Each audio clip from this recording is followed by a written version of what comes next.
Hello friends, আমি চলে এসেছি চন্দ্রা একটা নতুন ভিডিও নিয়ে। এটা ছিল আমাদের পুরী ট্রিপের একটা ছোট্ট একটি অংশ।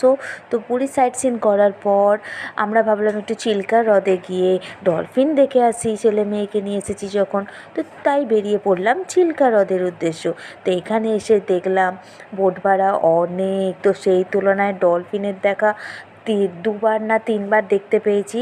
তো অনেক অনেক ডলফিনের কোনো ব্যাপারই নেই, একটু মানে খুব লক্ষ্য করলে তবে দেখা যাচ্ছে, কিন্তু এই পাখিগুলো দেখে না মন ভরে গেছে। অসাধারণ দৃশ্য, মানে আমরা জাস্ট খালি এই পপকর্নগুলো ছুঁড়ে দিচ্ছি আর কোথা থেকে যে কত পাখি চলে এলো এই খাওয়ার জন্য।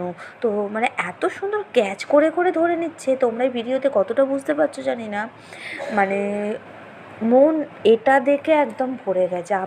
তো মিমি, বাবু, আমি, আমার বরমশাই, আমরা সবাই খুব এনজয় করেছি। তো আমাদের বোট ভাড়া পড়েছিল, 4 জনের বোট ভাড়া পড়েছিল 4 ঘন্টা ঘোরাবে বলে। তো পড়লো 5,500 টাকা, ভাবতে পারছো? আর 3 ঘন্টার ঘোরার জন্য পড়বে 4,500।